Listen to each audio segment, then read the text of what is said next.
própria família. Agora sim, eu convido você a abrir a sua Bíblia no livro dos Salmos. Este livro tão amado por todos nós, esse livro conhecido de todos nós, este livro tão explorado pelos pregadores, esse livro que tem sido chamado por alguns estudiosos, e a meu ver corretamente, de o coração da Bíblia. Talvez seja por esta razão pela qual este livro encontra-se na parte central da Bíblia. Esse livro tão importante, quando você encontrá-lo, e eu acredito que vocês já encontraram, localize aí, por favor, os Salmos de número 40.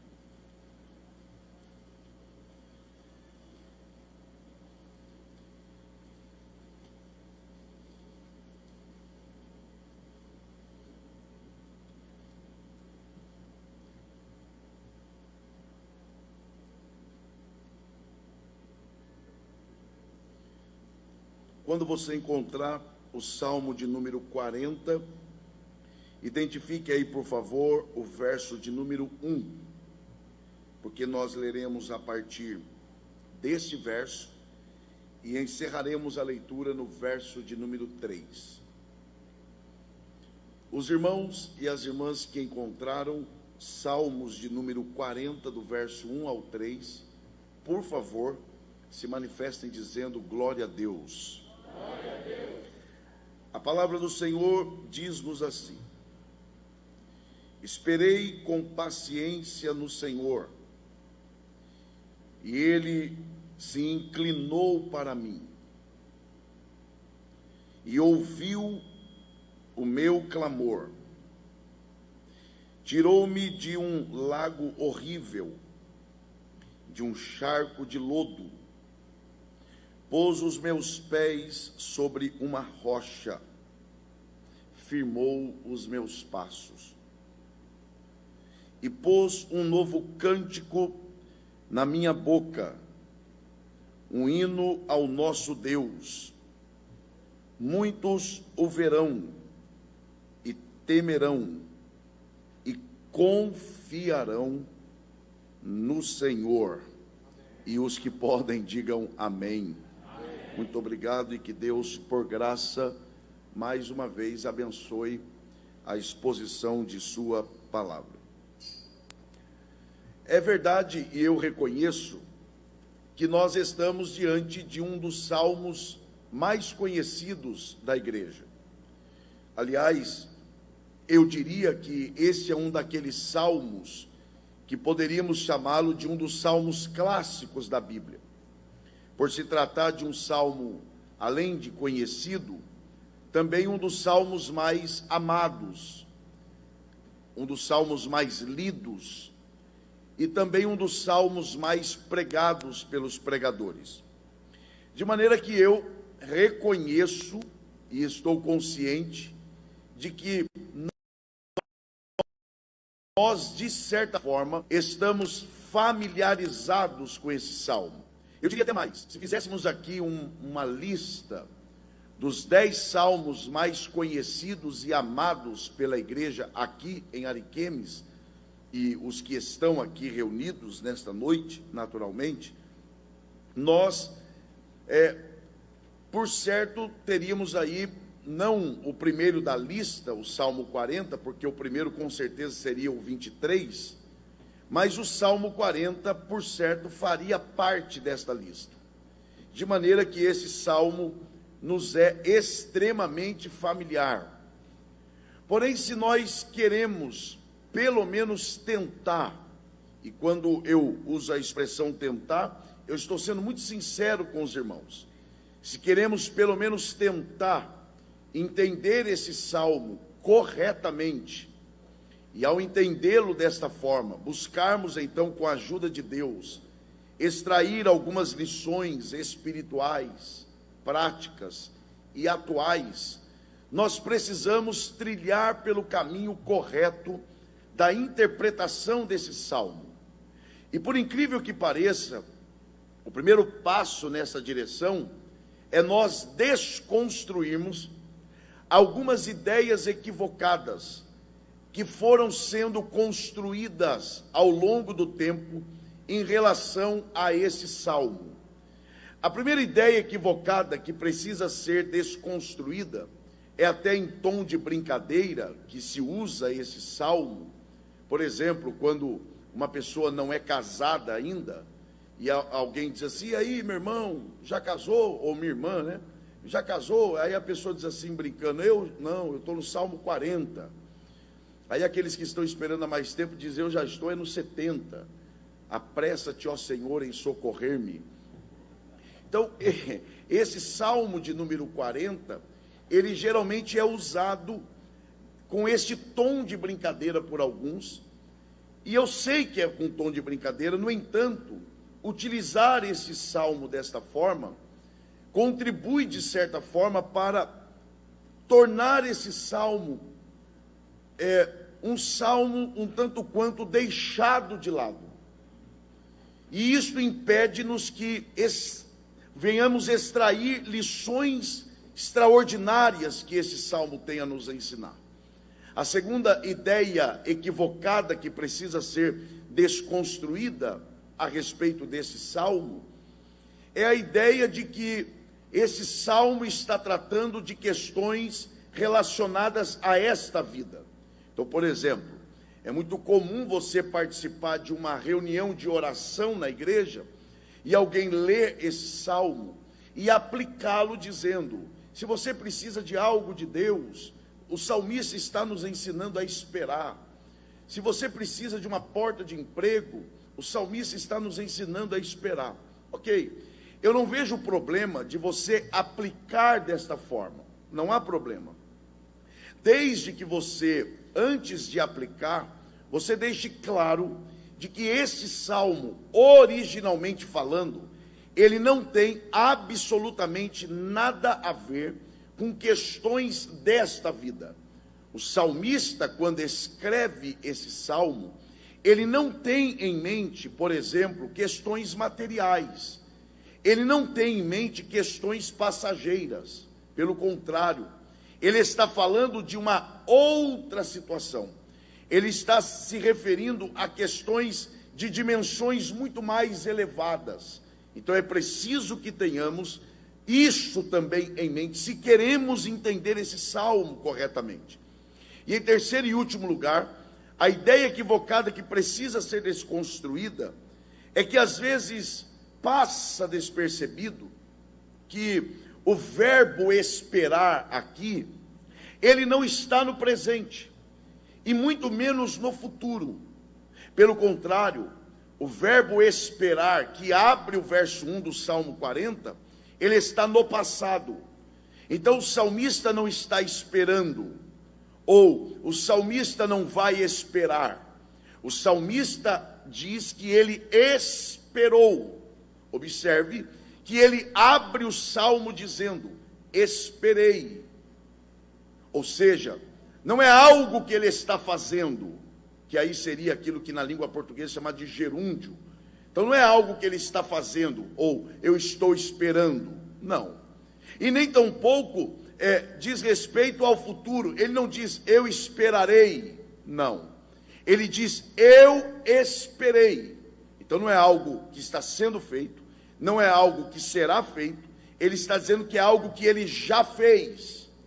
Então é algo já realizado, é algo que já aconteceu. A princípio parece que isso não muda nada, mas muda. Porque na verdade, ao pensar desta forma, nós entendemos que esse salmo, ele não é outra coisa, senão uma canção em que o salmista se utiliza dela para testemunhar algo que aconteceu, algo que ele experimentou na relação dele com Deus. Portanto, o Salmo 40, ele é um testemunho de vida cantado. E ele abre o Salmo, dizendo que esperou. Esta expressão esperar, geralmente nós pensamos sobre ela dentro de uma perspectiva de tempo. Então, por exemplo, entre a promessa e o cumprimento da promessa, existe o tempo da espera. É verdade. Quando você olha para a Bíblia e encontra histórias ou registros bíblicos de pessoas esperando, a primeira coisa que nós entendemos é o fator tempo. Porém, esperar para o salmista aqui é mais do que tempo, é também tempo, mas não é só isso. Esperar aqui para o salmista é estar na expectativa, é ter a ansiedade de algo que viesse a acontecer. Então, é mais ou menos isso aqui. Enquanto ele espera, ele está na expectativa. E é assim: será que ele vem? Se ele vier, como ele estará? E em vindo, será que ele fará alguma coisa por mim? E se ele fizer, o que será feito? Então, esta expressão esperar, ela tem uma conotação de expectativa, de ansiedade, de esperança, de desejo, mas não só isso.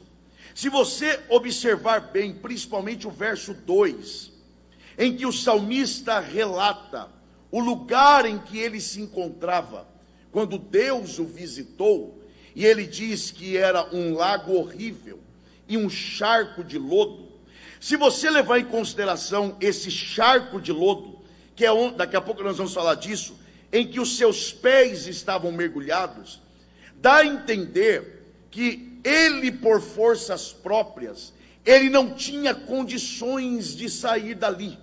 Ou seja, o salmista, ele estava em uma situação tão terrível, que com os próprios pés, ele não tinha capacidade de sair do lugar em que ele estava, de se livrar da situação em que ele se encontrava. Então aqui há uma outra forma de pensarmos a expressão esperei, porque o salmista não espera só porque quer esperar.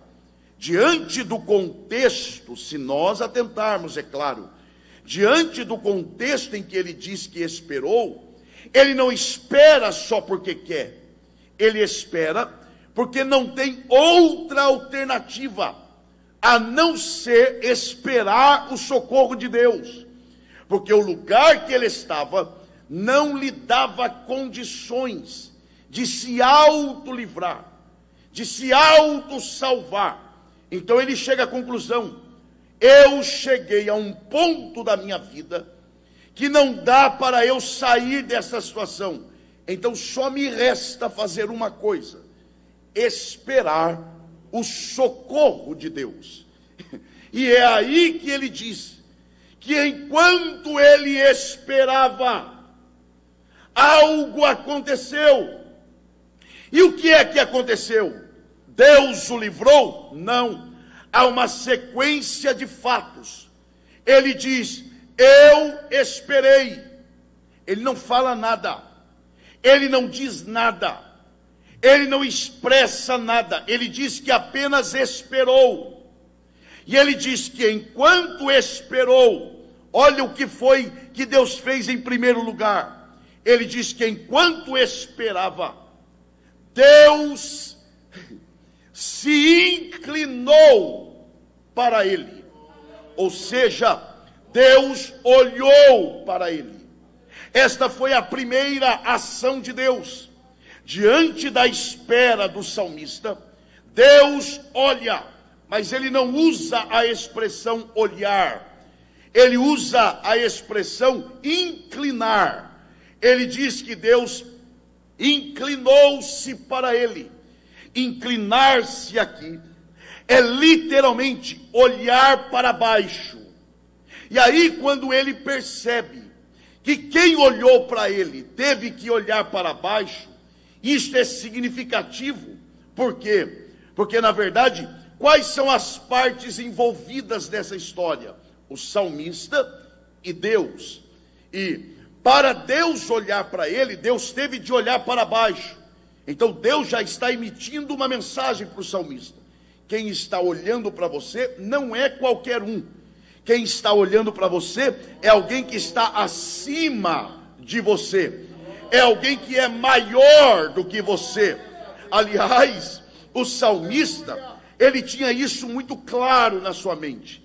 Porque lembra quando, em outra ocasião, ele escrevendo a respeito de Deus, e ele escreve dizendo que Deus, quando quer olhar para ver o que está acontecendo no céu, Deus olha para baixo.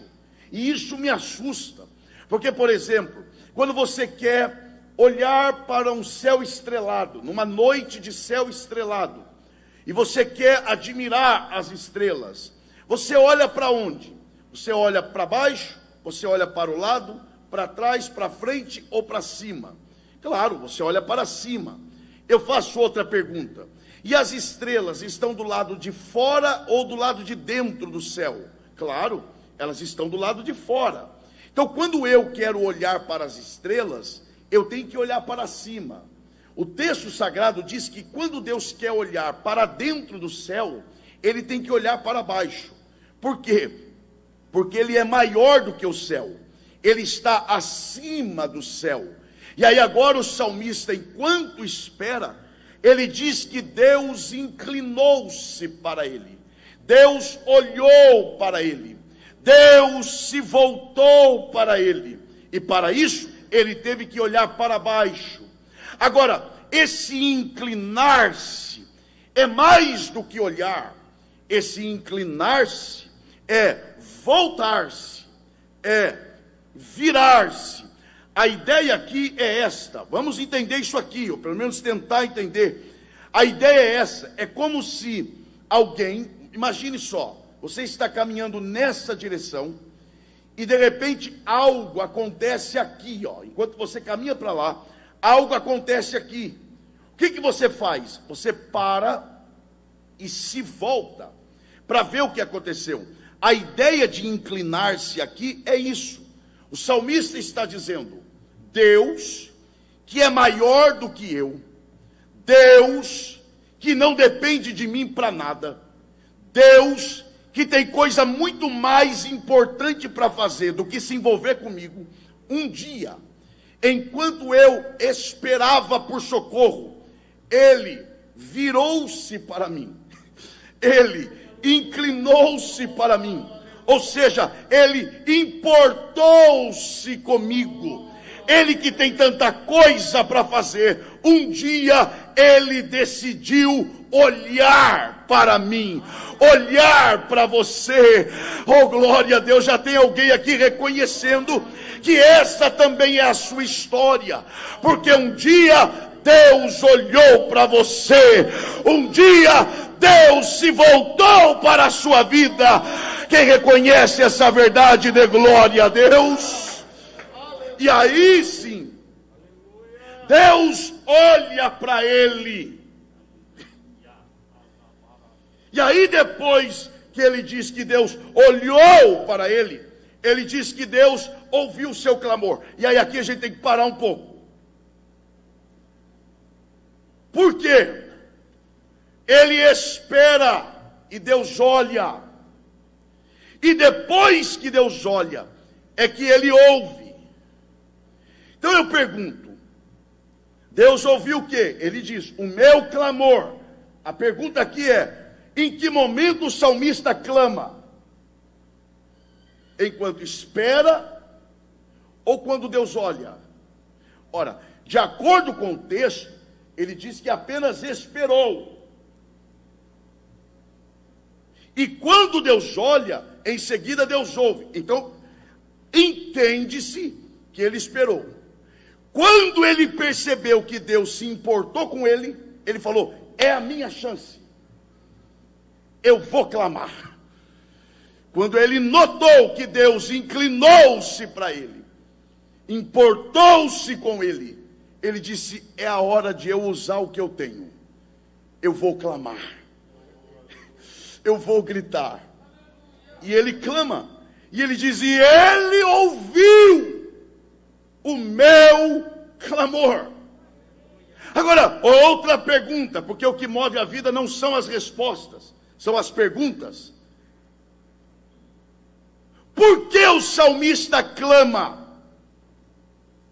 Ah, pastor, porque ele estava precisando. Tá bom, a gente fecha a Bíblia e vai embora para casa. O salmista clama porque o único recurso que lhe restou foi a voz. Ele olha para os pés, ele não tem força para sair de onde ele está. Ele olha à sua volta, o lago é horrível, o charco é de lodo, ele é incapaz de se salvar. Ele não tem força nele mesmo. Ele é incapaz de mudar a sua situação. Ele diz: só me resta um recurso, além de esperar, que é a minha voz. Quando Deus olha, Ele diz: eu vou usar a última ferramenta que eu tenho. Eu vou usar a minha voz.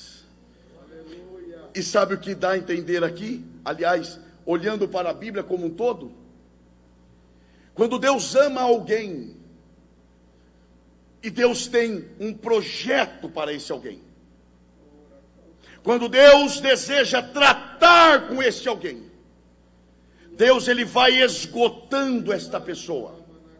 Ele esgota. Lembra de Abraão? Sai da casa do teu pai. Saiu. Sai da tua parentela. Saiu. Mas a parentela não saiu dele, porque ele levou Ló. Lá na frente Deus cria uma situação e Abraão se separa de Ló. Abraão antecipa o tempo de Deus, nasce Ismael. Deus tira Ismael de Abraão. Deus está esgotando Abraão. O que é que resta a Abraão? Isaque. Deus diz: mata Isaque. Ainda que Deus não deixe no final Abraão matar Isaque, mas Deus pediu. Porque Deus vai esgotando a pessoa. Agora, acredite, no processo de Deus esgotar alguém, Deus nunca deixa esse alguém sem nada. Lembra de Jó? O que Jó perdeu? Alguém dirá: perdeu tudo. Não, perdeu tudo não. Perdeu quase tudo. Ele perdeu tudo, menos um caco de telha. É um absurdo isso. Alguém dirá: e o que é um caco de telha? Para quem não tem ferida no corpo não é nada. Agora pergunte para Jó o valor daquele caco de telha, para aliviar a coceira do corpo. Aliás, eu diria mais: alguém que chegasse com 1000 bois e dissesse: troca com esse caco de telha, eu duvido que ele trocaria. Porque o que é que um boi pode fazer para aliviar a coceira do meu corpo? Aliás, piora, né? Porque Deus nunca vai te deixar com o que você quer. Deus sempre vai te deixar com aquilo que você vai precisar. E do caco de telha que restou para Jó, Deus restaurou a sorte de Jó. Oh, levante uma de suas mãos aos céus aqui nesta noite. É possível que você esteja nesse processo de esgotamento. Agora Deus está dizendo a você: sem nada eu não te deixo. E do pouquinho que ainda resta da sua fé, eu sou capaz de te renovar aqui nesta noite. E a glória da segunda casa será maior do que a da primeira. Quem reconhece essa verdade e crê nisso, dê o melhor glória a Deus que você pode. Oh glória, oh glória, oh glória. Deus olhou. Quando ele percebe que Deus olha, ele grita. E quando ele grita, Deus ouve. Não perca isso aqui não. E como é que ele sabe que Deus o ouviu? Que daí ele continua o testemunho em forma de canção. Ele diz: e tirou-me do lago horrível, do charco de lodo. Para você que está atento aqui, olhe isso. Eu esperei. Enquanto eu esperava, ele me olhou. Quando eu percebi que ele olhou, eu gritei. Quando eu gritei, ele me ouviu, e vocês não vão acreditar. E ele me tirou de onde eu estava. Vamos participar, por favor, diga: esperei, ele olhou, me ouviu e me tirou. Agora vamos lá, diga: olhou, ouviu e tirou. Agora eu pergunto: para eu olhar para alguém, eu preciso estar perto? Por exemplo, eu estou vendo o obreiro lá atrás, eu estou olhando para ele, e eu não estou lá. Então eu posso olhar à distância. Ouvir, por exemplo, o obreiro está lá. O senhor está me ouvindo aí? Olha lá, levantou a mão. Está me ouvindo. E ele está aqui? Não. Porque consegue-se ouvir as pessoas à distância. Agora, se tem uma criança lá e eu quero tirá-la de lá para colocar aqui, aí eu não consigo fazer a distância. Aí eu tenho que sair daqui, eu tenho que ir lá, tocar na criança, pegar a criança e colocar aqui. É isso que ele está dizendo. Primeiro ele me olhou à distância. Quando ele olhou, eu clamei. E ele ouviu à distância. E vocês não vão acreditar. Daqui a pouco ele começou a sair do lugar dele. E começou a vir na minha direção. Eu, que não merecia que ele me olhasse, ele olhou. Eu, que não merecia que ele me ouvisse, ele ouviu. E para acrescentar ainda, ele veio no lugar que eu estava, estendeu a mão, tocou em mim e me tirou de onde eu estava. Tem crente que está entendendo a voz de Deus. É a nossa história, é a sua história.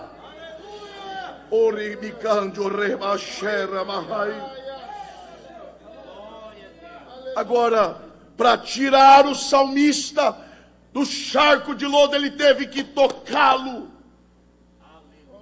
E aí eu me ponho a pensar e faço um paralelo.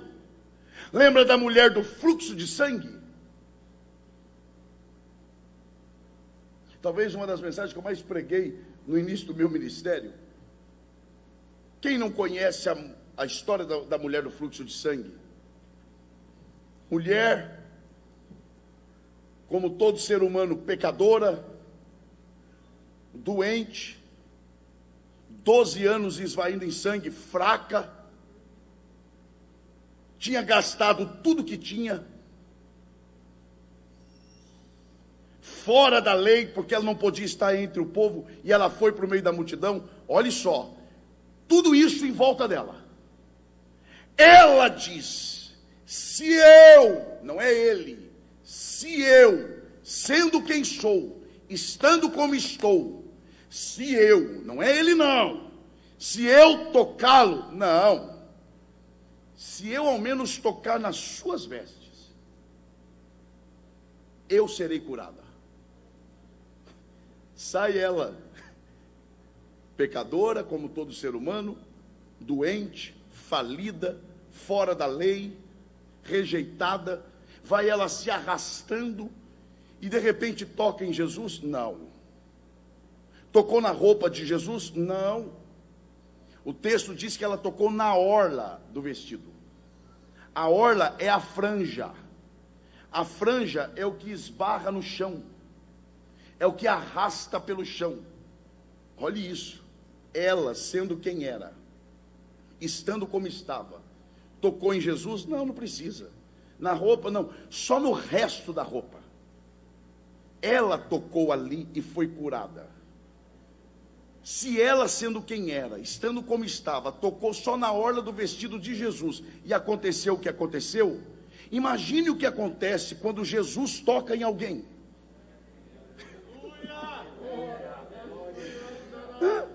Ah, você não sabe o que acontece, não? É só olhar para a sua história. Olha onde você estava quando Jesus te encontrou. Olha quem era você e olha quem é você hoje. O que é isso? É o toque de Jesus. Ele foi ao meu encontro. E quando chegou perto de mim, estendeu a mão enfiou a mão na lama. Oh, glória a Deus. E ele é o único ser que põe a mão na lama e não se suja. Pôs a mão na lama e me tirou. Quando me tirou, abriu o chuveiro da graça, me deu um banho de misericórdia, me cobriu com o seu sangue, me batizou com o Espírito Santo, e ainda prometeu que vai voltar para me buscar. E tem crente que não se alegra com isso. Se isso não te alegra, o que é que vai te alegrar? É isso que ele fez por nós. Quem aqui reconhece que foi ele quem te tirou daquele lugar?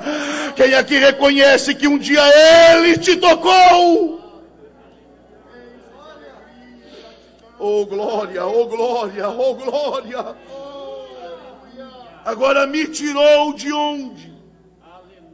Eu vou ser breve nesta parte. Ele descreve o lugar que ele estava. Ele diz que ele estava num lago horrível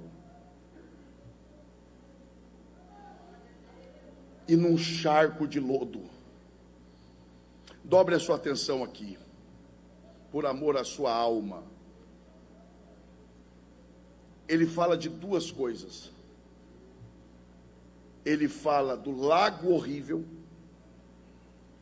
e aí ele usa a ideia da estética, e ele diz que o lugar que ele estava era feio, e aqui feio é indesejável, de difícil acesso. Ninguém queria ir lá, de tão horrível. Mas ele fala também de charco de lodo. Ué, mas são dois lugares? Não. Ele está falando de um mesmo lugar, mas de pontos distintos. Então o lago horrível é o todo. É como aqui. Aqui está o templo. Nós estamos no templo. Eu estou no púlpito. Mas o púlpito é parte do todo. Então o lago horrível é o lugar. É o todo. O charco de lodo é onde ele estava. Então quem passa de fora não vê onde estão os pés, vê onde ele está, que é um lugar horrível. Mas ele sabe onde estavam os seus pés. Por quê? Porque existem coisas que todo mundo sabe a nosso respeito. Mas existem coisas que só Deus e nós sabemos. E eu vou repetir isso aqui, e não é para você reagir, é para você gravar e refletir. Há coisas que todos sabem. A roupa que você veste. Os seus vizinhos, alguns deles veem quando você sai de casa, quando você vem à igreja. Então, as pessoas veem. Há coisas que todos têm acesso, mas tem coisa que só você sabe. Inclusive e principalmente onde os seus pés. Porque o lago pode até não parecer feio, mas onde os seus pés estão, pode ser de lama.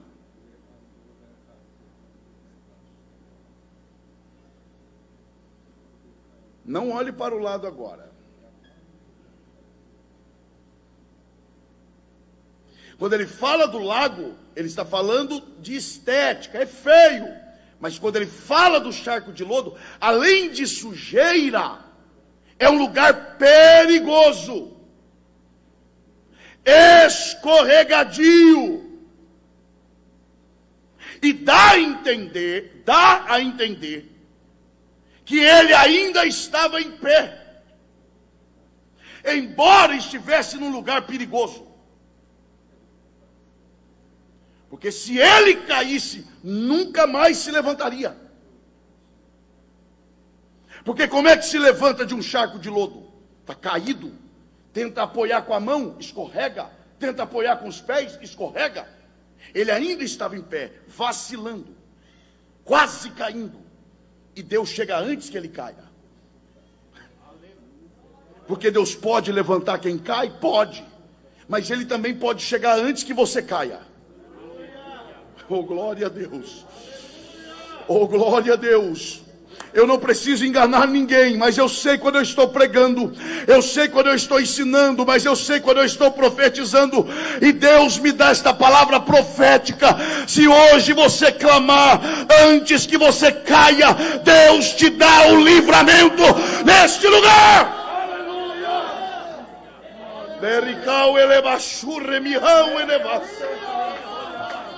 Considerando onde os teus pés têm andado, Deus está olhando para cá, então clame a Ele, grite por Ele, e Ele te socorrerá.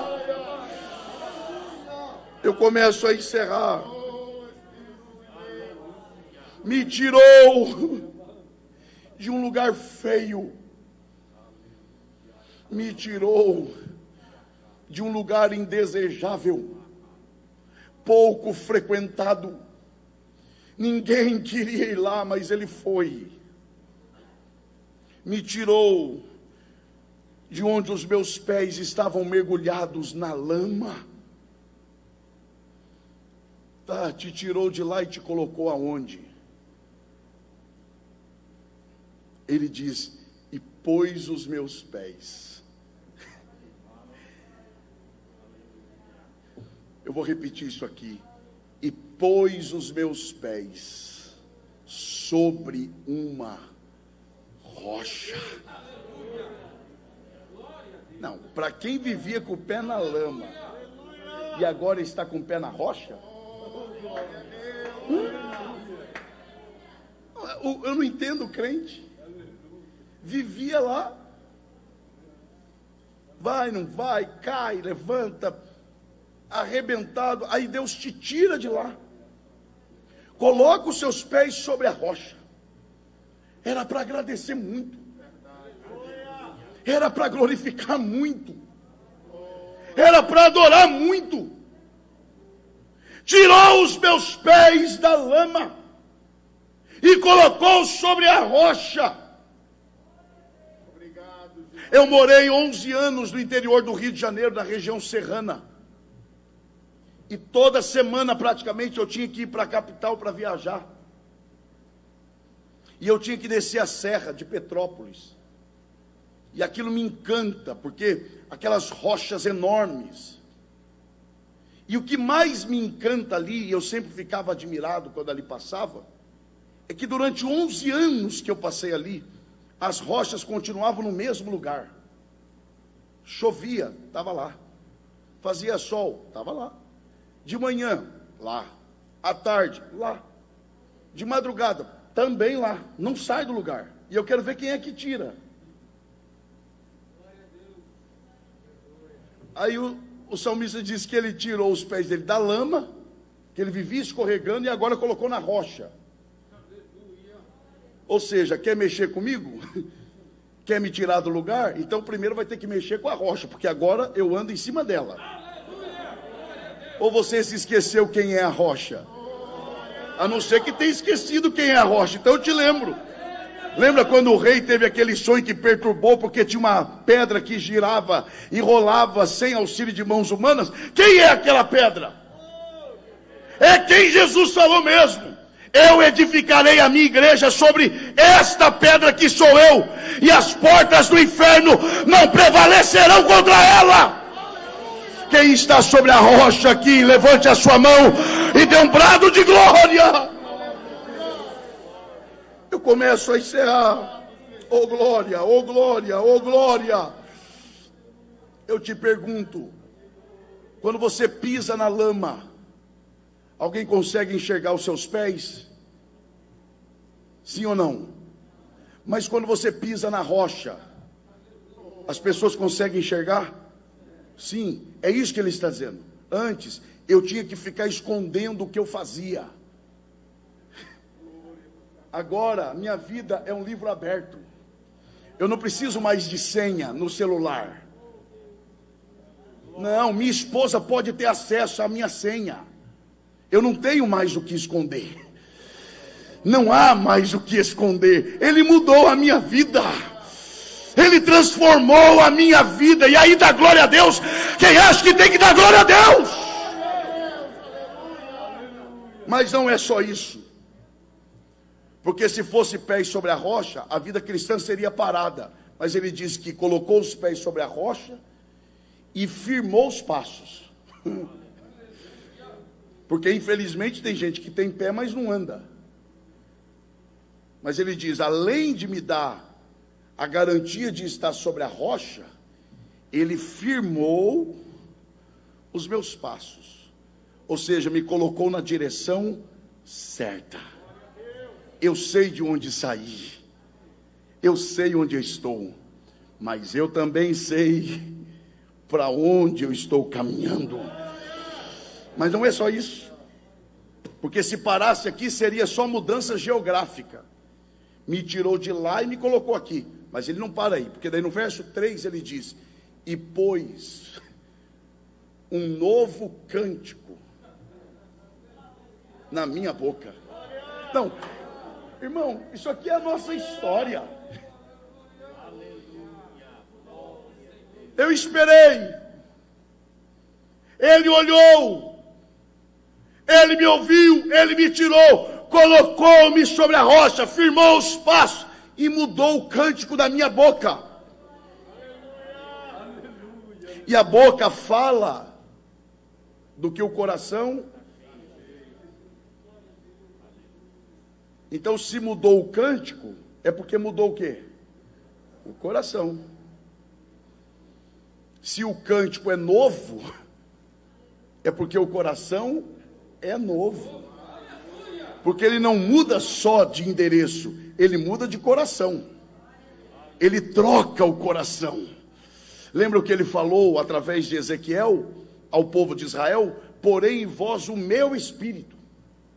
Primeiro ele diz o que vai fazer. E depois ele diz como vai fazer. Ele diz, porém em vós o meu espírito. De que forma, Deus? Tirarei o vosso coração de pedra e colocarei um coração de carne. Isso aqui não é tirar coração duro para colocar coração mole. E quem não chorava agora chora. Não. O que é isso aqui? Deus está dizendo, vou tirar o coração de vocês e eu vou pegar o meu e vou colocar em vocês. É troca de coração. Oh, glória a Deus. Me dê o seu que eu te dou o meu. E agora o que vai reger a sua vida são os desejos de Deus. É a vontade de Deus. E quando você abrir a boca, todos perceberão que você é uma nova criatura. Quem aqui foi alcançado por esta graça? Quem aqui reconhece que foi salvo por Jesus Cristo? Levante as duas mãos aos céus e dê um brado de glória. E que Deus em Cristo nos abençoe hoje e sempre. Amém.